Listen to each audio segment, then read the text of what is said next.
in Article 370 of the Constitution and 2023-24 cases just mangana high in heaven in that law is clear and so much Kangdabanina, Angamasagi Ningai Tongji Tongji Marin Samuli Lalu, Samja Lukanaga, so Adu Sukan Mariputo in Luda, unfounded Oba, Adu illegitimate Oba, Dimani. See, this is nothing that noise never. Demand is legitimate with over Lu Makata and Pangway Aboido. Adu Yada, but this called noise, NOIS in noise cover. But a queen of Kangdabanina, Modu Sokot put up with Miami now don't tell you having that. And we should very clear, loud and clear. This is situation. Manipur is Shinisi, a queen high Shmina,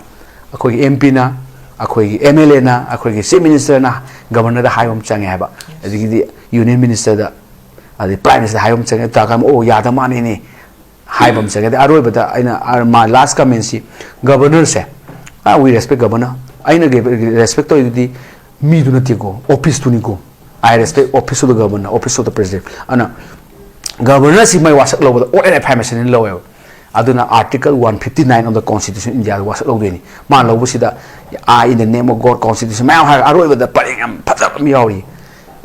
to the best of my ability, I will preserve, protect and defend the Constitution and law of the land. And I'm Yawiko. And I quit the governor that question whether you are doing the oath or a pharmacy you have taken.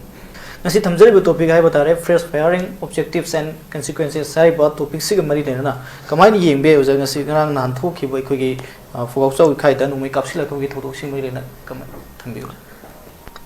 nahan gi si hai budi fresh firing hai re ko firing du kha fresh oi bra kuina kapata kapai hai du ne bhai ning na dra adu bu taw di masi khoi gi kaino ni policy mi makhada satharak pa firing ne ko koi samjamna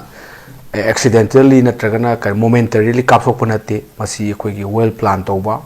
adu ga yam organize oiba adu gumba firing ni ne khoi lobi ai de kaina kanda masi mamang da sigi warning jam piram ne ko khoi gi kaino buffer zone henjelak pa yaro ga haibu gumba ko adagi maitei sing sangwa yaro kana ga haiba khale do masi significant oi kaino kanda khoi gi torbungi sai phogak sok sai da khoi gi resettlement khara laidna ko madugi pakumbol masui adagi di asam rifle na drug khar ka su kana do no hawkip nungki aming de khangtre ko moi de su phai kholi du su khara ningai samdani ga su tai ko ana sumai tawdana adum masina mapan gi po ne na manungi oi po di si bigger conspiracy ai koina conspiracy lei ni manung sida adugi po ni to samjam nungai kapakuna teu nungai round ni fu yang ke kapakpa that's not a issue na teu again no bonga si yam nungai na yam lai na kapna ni bom je bom ju paka kapa ya bra nungai ju paka kapa ya bra khangdi ne ai ba tar te khoi le bak siu aseng budi lu hai ba le wam le lu sati adu di chumi ko fake ni ko law si khoi sam jam matam implement taw doini adu law ji thuai ga nam phu da force hinaga enforce to hom change bo ko khoi si law implement taw de law enforce taw de no doubt di chume imphan chai da kai da bisempur da yari phu ta kai da de law se dum phajan implement taw adu ga hek ba da taw enforce taw se ko na ga phar rai ga tai enforcing makhalam ne adu taw ba du ga sai si da na usan pu gumba kang pu pi gumba sana hek taw do gumba sigi bo ne bo adu di chume chumo ga so khoi na as a student of law is hard to na khoina mayam da violate to law di khangbu phaba adu law bu su phaba kaino kan da akhoina like sat na tame khoina sung sat dum hai law sometimes sleep never dies and law ji kaino kan tumme law koi tummi dana raina law ju kaino kan tummi adu ga ma di si bi nai da law su nong hawala ki doni hagot ta ba yaroi adu hagot la bane khoina ngang si law da hagot pi law ji ma thna ho loi ko min hagot lan doi ni mine implement taw doini mine enforce taw doini adu da ne khoina ngang si nong mudi torokini ana hui ba so hai lo sabab yu wedan ko rule of law rule by law na ti ko rule of law ana sigi positive lakani lakta ba yaroi matam khar sangba matam khar lokthok loksin taw wani ana adu gi potu ne da matang se khoi thamningi di akhoi da nongmai ji paka ka pa yade nongmai ka pa di la nongmai ji pai bu yade masigi law su kai ko ge ka da Arms Act 1959 koi Arms Act ki makhada no pai hai ga di license jaw di jaw ko license gun na traga arms and authorized toba police na karina army na pai basi aduna tana atopa mi amata nungui pai ba yade ada hauji ki nungui pai ra kapak ki wai no kapak idi nungui de kapak to ne ba ko aduna arms act violation is very clear way the amana boom si local made oigera ko adagi di country made oigera ade atopalam foreign made oigera whatever made oiro masi explosive ki manung challe ek amalai maduna explosive substance act akoi gi explosive substance act namani sida direct to explosive act kawi 1884 ana sigi posi ju violation aduna ni pompi ni edu phare labuk ta kain taw atum leidna ko moina met to boy jani da amna ngai se ina moi pompi perang si local met si sukimati loiba naidi na da aduna takpadi somewhere inside the Chuchampur somewhere sigi boom gi factory si lem no ma le ko leiram dum ma mati leiram mani masi leidana bu boom tholi na dro ana boom gi factory le ba ya poti si explosive ek makhad 1884 da masi yadaba sini tawrisi ana sima akoina yam clear oina khangbi tare ade amana nomai kapak posida kapai ba jaga du da encounter to bo yare kapsin ba yare army na de da samar phal na de sik regiment what hu ba dia kai gino har kan da aduga comming operation to do mi jaga du da comming operation to du nunga la to bo wa ne bo kwa nungdang du to the pung nipa ma khai gi wai ma pan gi wari ni ba kapai mi ni kun sa du without any interruption the kaptha enable ko with bomb adu civilian target to boyati kuji hai ba phagok so khai ga hai ba alagidi kangbai ga hai ba torbung ga hai ba swai city this is the masi khu lu mon da undefended village kawi civilian lejaba kanam to defend to bidra undefended village ni undefended village ta bomb thada na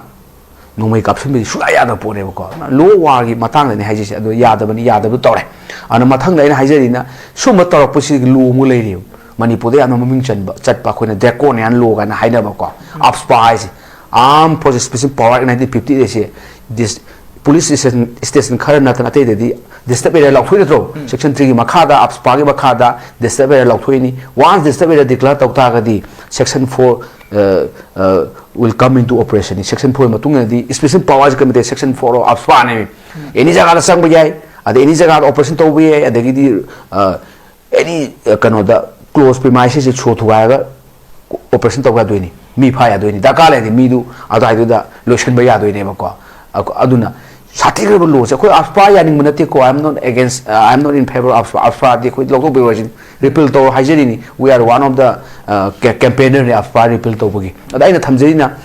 to ga aspa le ri ba ko no need for order no mai kap order da kai ti operation to order da kai ti mafam nu chang ga aspa section phong ma kha da adum chatha ba ya ba ne ba ko chatha de an chatha da ba jini ko da lo khalai sina adegi atopa lo mana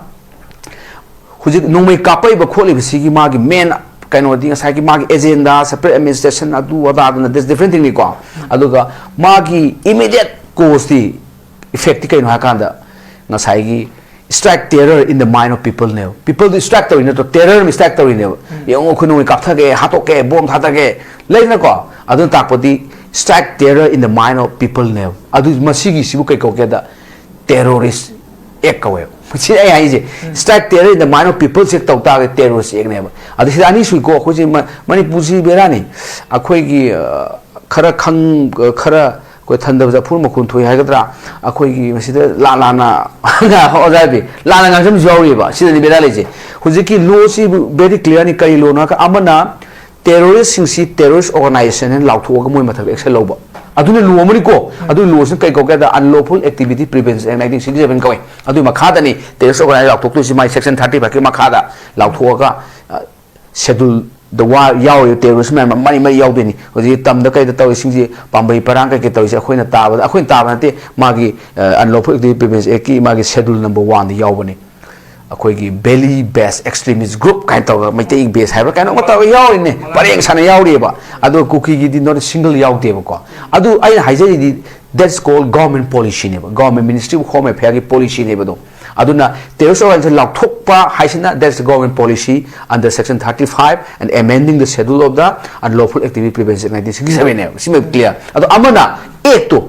ma to mi haliba mi kidnap to riba leina ko mayam si kuki gi mle tara ka dudi ai khamada mle di mami ngoi jabani they cannot do anything kaino moi di hostage thamam terrorist ni hostage ne thami je they are keeping under the hostage of terrorists aduna ne khoina ngang di ngang roi he ngang maga kaino to bi ki do ne ko ana district manga angang gi like to yaw ni ma baba black ship ta A for Apple Mayorani, K for Kampopi, Nada, C for Chusampur, A for Pezol, Adagi C for Sandel, and one more, Akogi, Tenopol. Sigi district Mangasi, the Somlapna, terrorist occupied Kashmir, Pakistan occupied Kashmir, Indiana, but India Gilam, the Logzeba, although India under control, the late Teavoko. Later, Jawi Kashmir assembly da. As Hagi shit Mogi Kumari Kumara, decade Haminuzi. Wari Boba, Heidi, India is claiming that pork is a part of India. Although Pakistan had Azad Kashmir,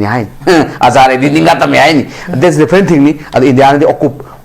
terrorists occupied territory, pork high Pakistan occupied the lane illegally. I might talk to now, who's a district Manipur district Manga City, who's a terrorist in occupied the lane territory in Kaleva. I do Kanmudu Quina, came to Numi Kapte, Armina Makurhande. Later, Pazang Apidi is in Nakudu Kudong Sadu Mandi Kerobu, these are occupied by a territory, Haujina, Yana Muji suspension operation in a car, Shu in Tawatamizi. Other knowing it is who that sooner was Yauri.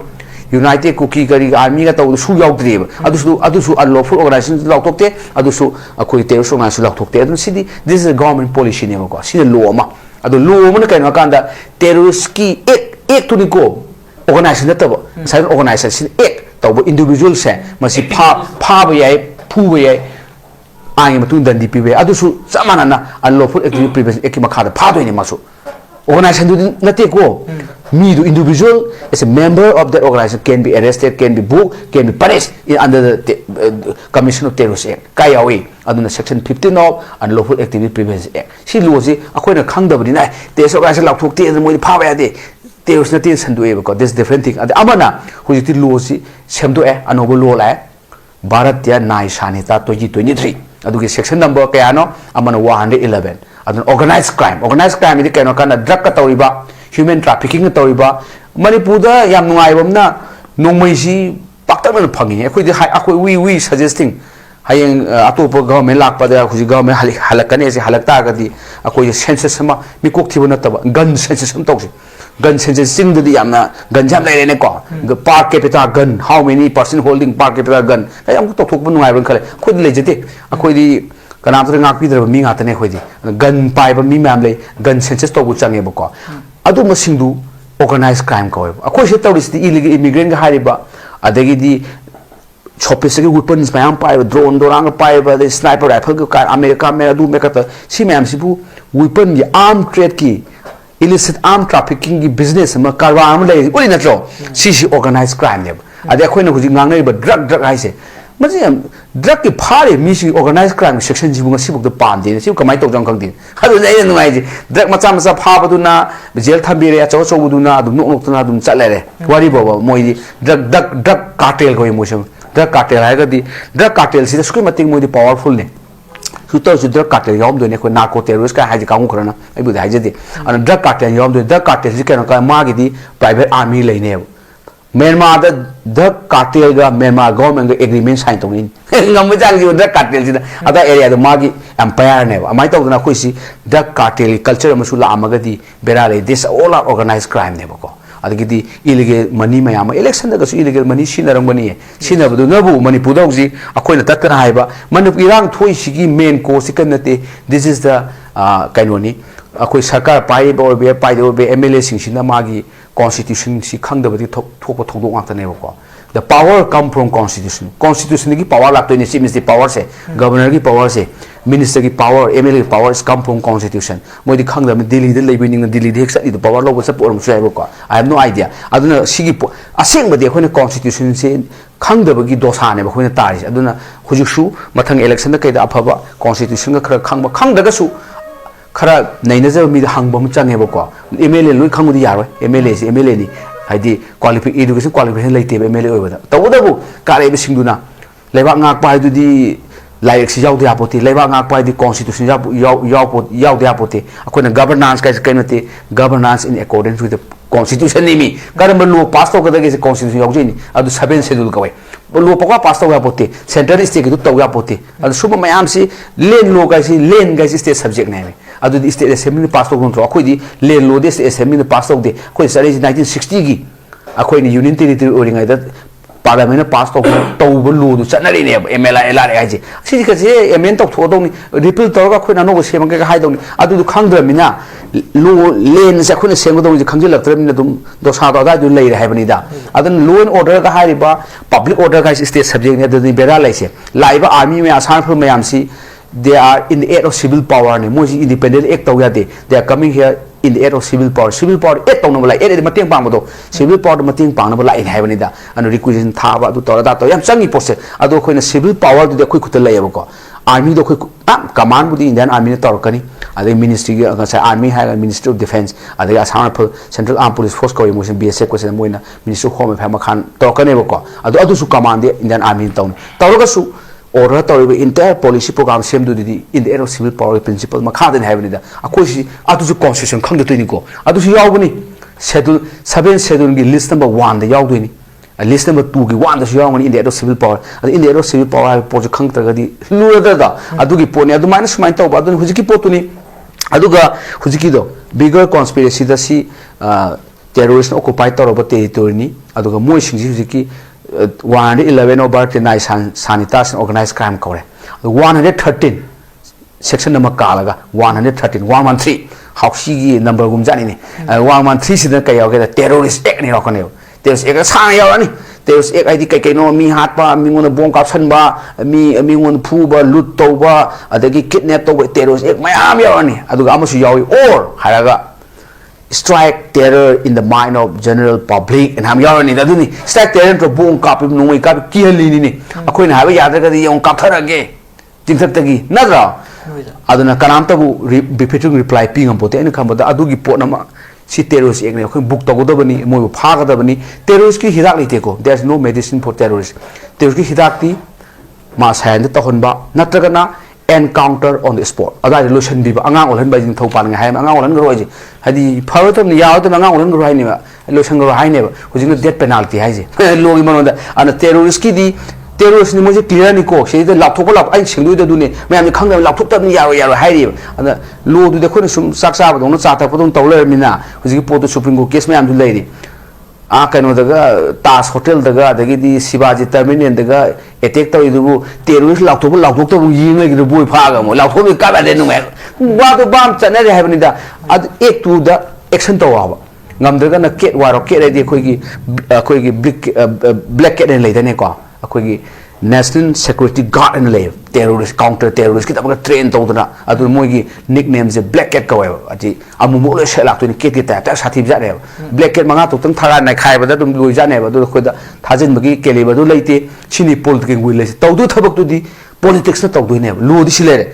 lo du pa ga langjan du si politics na taw du ne adu bu political will go political will je khoi yaw da political will yaw roi kai na kan hu ki do constitution nung du khang dam na political will du constitution lak tu ni people ki conscience lak tu ni adu potuma ko du ho re ba ko aduna mathang gi vote taw ba da di ai everything lies on the board election loi lai ko election apho mi khoi na tat na hai na angang sing ju ku ji khange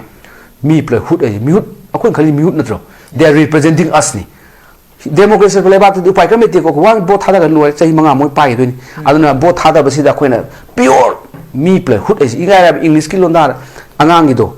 mi plus hut equal to mi hut oi do ne aduna hut se ya hau dro khoi khali sing mi ata khalab ka su ka tu chama ne mo to do bi ka ba to pa le je ba hut tu ya hau dro mi ma thang de mi ju oi ba hut chu yaw bu sing khan bam sing irrespective party ai du ada party khoi di ran ti to de khoi di angang kha lai ta ga le na ko mayam da chum ba kha hai ba se khoi thabak ne ba ko ada mi ju oi ba hut chu oi ba se khalaga di phani atop state di hut yaw ba yam yaw ida Mizoram gi hut yaw jani Mizoram gi lal du homa ai je si message ma hut yaw ai mi dang oram da ba mo su mi dung kawe mi je Mizoram ju mi kawe ala ma ja seng mi hut ne ba aduna bu prime minister man hau ju bu da sabe ne time unare prime minister ne mo dia fa india gi number 1 se sabe the time unare lal du homa pitu Mizoram sin pi e se kanu ni ko pi mi pik pone te ko assembly gi sit akhoi gi humpu mo gi nipu adagi di parliament da akhoi gi ahum mo gi ama adu di lam jo khun sawe le mi jo khoi moi whole Mizoram population si di Imphal sini yame adu du sing ak le hawk le je da sam phai nung phai Manipur nak na ba su jambu nak na ba phai jo nak na ba khar le hawle ai hai je di mi di pik pik pulai bak tu na pik pik state tu na 17 times unare Modi territorial army का हांग्रबने पैसा लाख्रबने 300 400 crore 500 crore 1000 लाख्रबने हाइदि drug route से shifted तौरे सोम इरांग लेरमिना सोम द काप्सल यादम ड्रग सोम कापथो कोर काय चलमदोने गोल्डन ट्रायंगल लोम लाकपा म्यांमार लाकपा मणिपुर की ड्रग मैम से चट यादम मिजोराम बाया मिजोराम ओइरेबा मिजोराम इज डेंजर एंड मोइन हाइरे मिजोराम से डेंजर ओइरबने अदुना मधु कन्नबेदमक्ता मोय हुजिक टेरिटोरियल आर्मी सेम ड्रग सी मोय कॉम्बैट तौदोरि मिजोराम दे अदु सेंटर द चलगा हाइरे पैसा पिरखरे मिनिस्टर होम फेदगी मोय रिक्रूटमेंट ngana इक्विक्विजन तौरे अदो ताकपदि मिगिदि पोट खरा तौजरी हेबा अदगिदि एक्सटर्नल अफेयर मिनिस्टर जयशंकर दुदी माय ममानम मासो आईएस ऑफिसर ने लालदो होमा सिजु जॉइन तौदिंग सिविल सर्वे ने मासो अदगिदि सोंग जयशंकर दु बोय सेम बेस ने हाइने मोय उनन सागा तकना हागा नो अखोय ददि मिनिस्टर उनबदि हारो नो अखोय हि बाम तादि अखोय सि कैनो मने आई खमबदि चिसि इंडिया कॉन्स्टिट्यूशन खंगदबगि दोसारेबा इंडिया कॉन्स्टिट्यूशन ददि अचौबो स्टेट की चीफ मिनिस्टर दुन हेने रेसिपी गदनि हाइदि चीफ मिनिस्टर लोय महाराष्ट्र के chief minister Manipur chief minister Nagaland के chief minister Bihar chief minister same status equality दो constitution give equality status all chief minister irrespective of area irrespective population irrespective of colour irrespective anything कहीं खाइदोक्ते अदुदि चमानाद्रो दिस डिपेंड ऑन अस आइना आइसी मणिपुर की chief minister निको आई picture को त्रिपुरा के चीफ मिनिस्टर को मान चमान स्टेटस खनमंगमदि चमानारोइद्रो अखोइना पकीदे कीब्रा अखोइ इन्फेरिटी कॉम्प्लेक्स है माइ लेबरा खंगदेने अदुगी पोटनिदा कॉन्स्टिट्यूशन दी चमान we are also state we are same with the Maharashtra we are same with the Kerala we are same with the Karnataka ने तबदबु नंग तौदु थबक थाना दुदी in accordance with the provision of constitution है सिगी पोने आई अच्छी अदु हाइनिंग माइ तारे अमना उसकी नोंगै कापै सिगी अतोपा मना अखोइगी प्रेजेंट रूल से फेल होरबरा हाइबगी अचौबो बिग क्वेश्चन नि बिग क्वेश्चन है कैनो का प्रेजेंट रूल कदो थमिनो जा हाइबजा अखोइ अंगांग लाइक ताइ प्रेजेंट रूल से मिस रिजाइन तौखिबगी मी नि खनबगी नोंगै कापै नते प्रेजेंट रूल थमिसे प्रेजेंट रूल पाबियु मणिपुर की प्रेजेंट रूल ऑर्डर दुदा अहान ब पैराग्राफ यावनि का यावngani गवर्नर की रिपोर्ट नत्रगा अदरवाइज लाकपदगी प्रेजेंट इज सैटिस्फाइड ओरे करी satisfied Oreva the state government cannot be carried on in accordance with the provision of the constitution state government say provision of constitution matung na thabak tobo ngamdre aduna PR thamai ni PR delhi degi chele si kai marong dina ha kan state government si not carried on its function in accordance with the provision of constitution hai article 356(1) hai ne ba ko adu hairabani na PR ge main task kai no ha kan da huju government lei ne PR governor na paliba government se president delegate tawai ne ba ko sigi government state government ni se state government si in accordance with the provision of constitution matung na tawna bane PR lai se adu tawdragadi PR du su sum thamai bu purpose to sharp to objective to phangaro hai bani da adu ai ni phagi him tawjei ni president rule lai se kari gi no hai bada state government cannot be carried on in accordance with the provision of constitution ni PR la su adu ngamdre atakati manipur di thamna budi leitre PR ai the constitution matu leba nga oro thamai ne bako adu PR du constitution matu leba nga pa ngamdre di free movement yade constitution natro do article 19(1)(d) ni nadra adagi right to life mi nungai ka pe bu ka pe du article 21 violation natro adagi aswai da tawbo rally na chai chaba adagi tiya ga chaba mobon chaba adagi aswai kampo bu tawbo rally na kaim chada ba du equality close violation natro article 14 violation natro adu takpati CPR mong su state government not carry on this function in according with the provision of constitution adu di manipur da thamna ba si leitre ba ko adu Dr. Ambedkar na be hayami phagi na admai taw kamai tawni na constituent assembly da 1948 49 khana ba da Dr. Ambedkar masama na hayami sigi remedy di kaino kanda people ki mandate se fresh amu lawai ma hayami ko hayami ko sumaina tawraga di fresh mandate law hayami fresh mandate amu election taw ba haba sima adagi amana hojiki sida bera ama lai khoi kai bera na kanda akhoi ji like simun na pa de ya constitution ji khara pa de ya ha ojani na khoi thabak ni like pa ba athan ba si desam our duty ni ko khoi gi kaino na UCP bi ba article 356 sum pa sida clause mo 1 2 3 4 5 ni ya khon 5 si manipur da apply to ko do ni ko sin danger le si saka sengwa ga yam thuna February ke tang 23 traum do loi du na ko pia se 6 ban ki cha adu semong ta ba adu ek close to ki bada it should be satisfied the two condition given under article 356 clause number 5 condition ani piri ba ko condition ani du fulfill to do ba ma hai ma yawam de 44 amendment ra hapsa pani ma hapsa ka ka da pia se pakham thamna ta pia se 6 months ki parliament ke house ani approve to ji ka na ka da कोई दी parliamentary form of government ni democratic form of government ni sovereign republican form of government ni nada da the federal structure ni adra magi poch kai dana baina people gi mandate consent of the people si hujiki represent lok sabha lai sabhan tawri ne bako aduna moi gi approval ya la only exceptional cases sangdok no bane exception da ni ko pr sangdok pasin rule natte pr thamda base sin rule ne exception da sangdok na baina exception da only tawna baina parliament approval sum thadok chatli ne adubu beyond 1 year thadok ani police him phare ko ado beyond 1 year de chak kya ga beyond 1 year di anek sangdok khare amuka chak kya da ga de beyond 1 year ko beyond 1 year de he sangdok kya ta di condition ani article 356 se pi de ko 356 question 5 ta adu fulfill to um changi mo si kari condition ha kan da akhu state sida na tra india punam na india ai ma check khara da national emergency lai ra ba national emergency 352 lai ta ga di sangdok pa yani hai ba 1 year gi adagi amana election commission india na certify tawraba hujiki mafam du da election tawba nungai hiroi aduna pr si sangdok kho na ma haira adu matam pr sangdok kane aduna takpari kaino kan da pr si minimum da minimum maximum budi 3 year yaba adu constitutional PDCD yaga di sahi amada hina thamganu haibani da hai idea je aduna khoina suspended animation ji kuina thamba ju sumde masi esa bo my case sa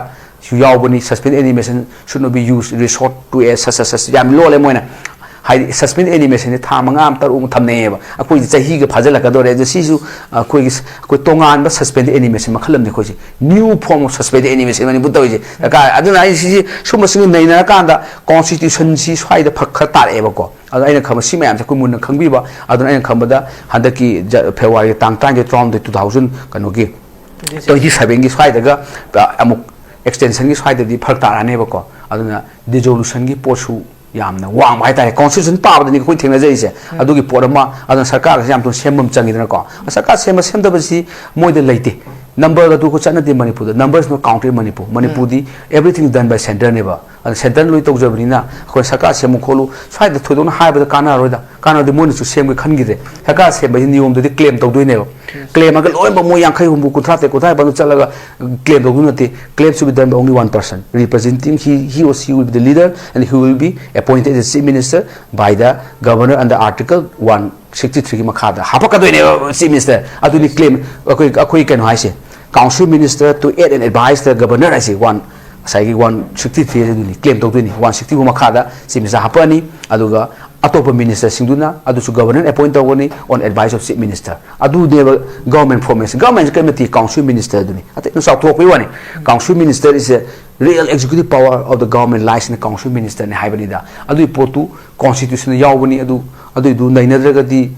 bab tu tana roi ba ko na khoi bab tana da gi pot ama lei rin akoi bab ta ga noun da le ba gi pot mi nei lei ba hai ta ha na singi bo si ma hong do ko chang adu ne khoi na mi hut khan ba da khatang chang law ba apha khan bi wa ji kai no moi du asing da khoi na kaim taw na lei ti moi na loi taw dong ni once we both ha da ga bot ka ga matam da di everything should be done by them they represent us ne akoi sidana moi na khoi represent taw ba am ta da hai ta akoi ja so ba lei ko khoi na election ni matam da yamna cha bi thak bi taw bi mi phaw phatab leitabi kwa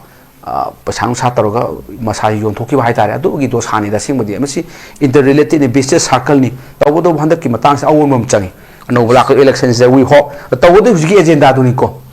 huji terrorist ni laukthol ga moi mathak ta military crackdown changi ba ko terrorist hidak leite en haije budo masi khuda mai bu Chhattisgarh da kwa adagi Jharkhand da Gacheru district Maharashtra da Odisha da hojik si Maui sing si leibam leta Maui si koi prime minister laukthokre home minister Amit Shah na su laukthoi moi policy kano kanda 31st March 2027 sorry 2026 ki mathang jahi gi thau hum ga khadanga re ko 31st March 2026 is the last day for Maui ado Maui si moi muthat ani laukthokre they will eliminate Maui si muthat ani India da Maui sa da le laukthokre lan atak ju koi mo next slide se lo sandore aduna moin hai si either you surrender or you will be laying on dead on the ground hai si nang si surrender tawro nataga na nang asi bak sang ground da tar ne si ne mai ji india go mai ji adu gi maui si uji tak chu lo ju lo dore maui su ji Barsat region ga ji maui si stronghold ni Barsat si almost eliminated lo driba maui ki di moi zero tolerance against terrorism is sathari ba maui Kashmir da sun Kashmir is a third in Samana, the nine Kambada, Manipur, Su, Adugi police, a third Mamchangeko, Su like that's a different thing. On a Shigi, Aqueda, Kokunum Changeko, Delhi the Salaga Sagas Hemanataba. The IT Potesca Toran with Delhi the Salaga, Jantar Mantada, and the Kaikano Pamaga. We need crack down terrorists just like Maoists, just like Jammu Kashmir terrorists, kind of high column like Kanobu, a queen high, moon high, Taneva. Talk with the Tado Kandeco. Whether they are tired, but Tada, there's different thing. It all depend on us. I quick in nature, give a casual pole. I know command me, Luina Gesi. I am Sona Tawadi, so much of patina. Kind of powers. Supreme Court, Amazon Constitution, high city. States are also sovereign in their own jurisdiction. High now. Manipur is sovereign now. A quick jurisdiction. A quick jurisdiction, the kind of Pangdeva Constitution. Land law same do Sedan same, which I am sovereign at all. I do Kangum sang happening da Kang the Wipotoni, Supreme Court higher credit. Another case of higher credit, law and order is still subject Manipur, the law or the Pucha China. Law and order the Yauk Constitution number 1, the state list is number 1, the public order. Number 2, the police have never. Police public order not law and order. Other than law and order state subject me, other than noon is a toe have never. I couldn't settle the way. And see, I am seeing they never changi the Hojiki port to the Haze. Bigger conspiracy, Yaubra. Bigger conspiracy, I mean, Kadawino Captino, armed police force Kadawino Manata Sula, regiment, Briangamna, Aduna Kadawi Captino, later coming operation and Nongala Toricano, Kudakum Sangal Toxan Bayadabra. Not a medium party. Yes. Louis, why is another Adu bigger conspiracy? When I'm going to hire the bigger conspiracy, Lady Bra, Natagana Mosham, Kangitana. Muy matakta attack to wangam dribra natragana aduna taba tongana political porkha lebra si ma'am si nei nebum changeba ko adubu punamak leraga su lu thugai di lu matun dan di bihum thoktro arm se ki thugai re adagi na kore drug psychotobi ek violate tore ade hoje ki section 1 11 1 13 no barte nai sanita organized crime terrorist ek tore natro ade unlawful activity prevention ek tore adagi di kana kana nupam sam sang sang ba yaru ko tu korang na su hai adu di lip adu di preventive detention tong thokro saigi preventive kano khoi national security act 1980 palodro so mayam si leibani duna si mayam si khanga akoina ngangje si moy tawni tawro habana te ko this our khoi constitution people right ne akoi tawda ya da base to adu maya ataba sim newtv tabi mayam khalangani ozani la lu pa ngangele kam to lu ngak pi da ba adu su chumi lan manate to ko su noina laws enforce tawela tawra akoi te dum ngang bo da kale public opinion nam form tawo ado public opinion si voice of people is the voice of God hiding ko aduna masi amu reflector go India na taba khoi to si la la meni si taw do oira meni ba matam lakhini aduna ne law sometimes never die size aduna law hogolaga samu sathi ba khoi samu lam sa ga ise lek ta are ju ko to ni the longest hand se longest arms of law ga ise kwai sang ba arms law ni ado hayeng law sa hogola di cookie terrorist chingnu lord kera kano the laws law pa chingkala ka longest arm the law du oibanina an adu gi potu we still believe khoi law da tum thaje ngasi bukta law du bu de khoi mi du ne ba soi di law na temi and law is still there we hope law no hogola na khai bi le adu na tno pa soi ti na khoi mla bi mp bi mo na su law hogot piro nei da si kholao oibum change adu da ji press firing pharang kai law oiba adu gi pot ma am thamjeng mai da yam mai je ju khoi gi thokriba khoi firing hai batare किसी ने काफी lucky सिगे मरी लेना ना कोई Kuki-Zo council high कोई organisation नमना कोई थोलो के देखो कि तोरबुंग बंगला से देखो मेटेई आईटीबी सिंह संगसिल लगा अंदर कोई बदो पब्लिक मीटिंग अराउंड बाई अमदी कोकोमिना सिल्ली अदुगा मखोइना बफर जोन रेस्पेक्ट तौदबगी नमुत सिगुम थौदो की थोकन बनी अदुगा रंग कोई मालेम थोंगाम हाइबा कोई पीस साइक्लिस्ट हाइबा तारे महाना इंडिया की मफम 1 किलोमीटर लिसिंग अहुम मुक्ति थौरगा लाकु मतमदा कांगपुक भी फावबो यारो हाइबगी वाफुम अमा कोई कोटु साइट फोंदोरे हाइब तारे हाइब साइंग से के लोग साइट के मोइना तौरिबा कोई के टेररिस्ट एक सिंदु हाइदि समना मिसम मियामु की हनबा मोंदा नोमै अमदि बम काफसिलखिबा मदुबु सौगतपो ओइना मकोइना नोमै काफसिलखिबगी मरम पीबना सिंग तौरिबा से मखोइ समना एक सि पानबे याब्रा कमाइ तौबे याय सि मतांग अरोइबु नथम असेंबदि खुजिकी सिना yam thuni statement thole kukijo council gi se ko kukijo council se khangdi ne kamai tawjar mo se lewa ka ning bujala moidang ning je male mo se ko ada si su samani si su khoi gi moida gun pai ba mi sing sina loina hostage company da mo gi masa gi ke su independently opinion comment piba natida aduna sigi pose khoi ubom change sidi khoi reign of terror gum bane chi tawrise ana si berani ado kangpo pu chu samani ose khoi hayu kande ana hojiki kuki ju council gi du khoi pare pabada mai du man hai sing du moment tam yaute ne buffer zone ga ji lakthok pasu leite ade buffer zone si lebang manungi khanabada mi kaunu bani khanabada khanabasu na te sidi moina maite ji lo salage maite ye chaina ji inclusive ni ko including khoi nu si jara wesina khoi muslim maite pangan ga ji ai de sui haining dram ai gi wakhan ji lam chum khang ji maite da ga samjal ji haining am ne di khoi ji maite pangan ga si bo haining aktre khoi khale wakhan ji ja am ne ba sigi pu loi inclusive ni even naga anuga natraga manipuri haibi ge bra leina ko naga si mayam si particularly khoi maite ethnic group si masi genocide to gi po ne genocide ga mi loi ha loi khoi khang da ne si maite loi ha po de moi na ga adu nati genocide law the intention is mainstream ase genocide intention na intention to destroy in whole or in part an ethnic group a religious group a race adu dum hairani adu di intention am yawido adu destroy in whole or in part ne ba ko adu gi ai khamada Rwanda da adagi di former Yugoslavia da tawhum ne ai khamad si ai di pakhale si adu ne bigger conspiracy ai genocide ki campaign to gi program ma yaw man ba khaga oigi oiramaga di chingnei dana ko adugi potu oiramudo bo oiramaga di bera lere ana adugi adune khuna haise ana amaina tawgi potu da moisi prawn gumani khoi koino satangi khomi lami do ana aduna asai gi cookie jo council do khomi lami ne soi do ichla koi wane president na kaina adugi pone na aduga mon mathatun adum pambe khoi gi kanglup ani khanan ba ko kanglup ani gi mun da khoi gi khanan na bagi adum section mayam la yauri adum pumna yenga de moju terrorist kian bagi nang sai terrorist ekai do adu adai da naksal ni moji te haidi aina nongmai paraga aina kamni leite nongmai ni mingon pira ka phalu jai na ko anu sumba ya masim koi conspiracy ki bigger conspiracy ki moju par mu uram doini conspiracy to the conspire to mi hum mari sang ne ba ko aduna adugi team du moji yawam ba ya ticket ko to ni FIR to ko do bani cognizance logo do bani moi si aduga at the same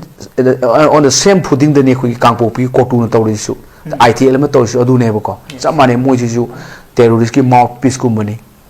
pangi di moi taw separate administration ga separate administration ji sahi lakh crore le ju phangya da mi ji phangya da di Manipur se khu toina hai ba do Manipur city international law na protection ne international law principle nam le ma ji kai ka ga da akoi gi UTI kawai UT possidentis juris kawai UT possidentis juris sai kaino bu what you possess under the law haiba di kaino kanda territorial colonial power na mai colony si independent piram da thadu umdai da mana boundary mi yar piram e ko adugi boundary do pura ka to bala mamba merge to ruba integrate to ruba adugi boundary do amona redrawn to amona on thok pa yaro adu union territory piu ko boundary on thok to natro adudi yada banina UT possibility juris have principle nga thamine sigi principle ji kayam na ma sidi effective oi ka da ma si international court ma juice cause ni hain juice cause di preemptory norm of international law and no derogation is permitted under the law haina aina haibana te ko ICJ na international court of justice na El Salvador case ko 1996 ta sin nama thangram ne wari bo aduna ne khoina merger agreement kai ba yaroi ga se du poni da adu na te merger agreement hai si su territory kai de merger agreement kai ba samandro adudi international law gi Bena Convention of Law of Treaty apply taroni khoi gi karino ma article number 33 ra adu yauri kano kana rebel sick standibus na rebel sick standibus di material circumstances of treaty to bricks tok ta ga di treaty nalen point hai du ne adudi akoi te tu kai ta di merger gi 1949 ma sai soi torom du akoi nalen point lakthok international law da aduna khoi merger gi men kalini adi UT possible jurist kalini adagi di mu Supreme Court ngarang na han hai gi ba akoi gi in re article 370 of the constitution Jammu and Kashmir 370 lokho gi bedo Jammu and Kashmir hojikti Jammu and Kashmir reorganization act 2019 pass tawraga akoi gi Jammu and Kashmir haibunga Ladakh haibung semidna Ladakh without legislature Jammu and Kashmir with legislation ne adu sem gi case Supreme Court ta under article 143 reference period pada lakhrena da Supreme Court ki high state tagi union territory ondhabadi violation of federal structure higher level haidi akoi si union territory bido ga lehu du pitu sa do bindu sa du le ya ro du union territory ani ahum pot ne adu di yadre na supreme court na indian constitution ma kha article 3 therang apply to ga jammu kashmir context ta in re article 370 of the constitution and 2023-24 cases just mangana high in heaven that na law is clear and sum ji khang da bani na anga ma cha gi ningai tongjei man ka tongjei man samu le lu ade te samje lu kana ga so adu or su kana mari putuk to ini law da unfounded oiba adu illegitimate oiba demand this is nothing is noise never demand is legitimate oido law ma kha da nang phangba ya boido adu ya da bu this called noise NOIS noise kawe da khoina khangda bani na modu sokot pur lakpoi taw mayam sing ngau dun tawri habinda aina khamada we should very clear loud and clear this is situation Manipur ji sini ji akhoina high sumaina akhoi MP na akhoi MLA na akhoi chief minister na governor da high om change haba adigi union minister da adi prime minister high om change ta kam o ya da mani ni high bam change da aroi bada aina ma last comment si governor se we respect governor aina respect to the me do not go office to go I respect office of the governor office of the president ana governor si mai wasak lo or information in law aduna article 159 of the constitution India wasak lo ni ma lo busida in the name of God constitution ma ha aro with the paring phatap mi yauri to the best of my ability I will preserve protect and defend the constitution and law of the land and am yauri ko ana koina governor da koi question ang buyai whether you are doing the oath or affirmation you have taken in the presence of Chief Justice in High Court of Manipur. Lawridana, Lawdaman Ngang, I will, to the best of my ability, I will defend, protect, and preserve the Constitution and Yauri. Adana Adugi Potuda, Aquena Hangway, morally, constitutionally responsible, Neomana, Constitution, preserve over, protect over, defend over. This is the above mandated by the constitution by virtue article 159 ebako suma magase khoi si akhoi na ngang sumaina akhoi gi people gi representative sing masi ngang om change ngang ka da moi na ngang bodu di mana kom sa ong thin ne akhoi na ngang mo si di as pa ngang ge moi ma ja ga la de ma ta vi khan ka moi to pa ngang ja ni hai na mai khan ba yai ba adu su akhoi gi su no man te hojit tum tawtan khon thang ye be pon khoi ngang su amade sandok tan Manipur kai ba ya de kai si I heard from some sources ami sa ma sa bang na hai do Manipur maje ge men tor ga changi mane international law ma su kai no ko su moi hai ne adu ko su lai mane adu Manipur gu Tripura gu si so ya de Kashmir di maje taw de ma di instrument assessment nang taw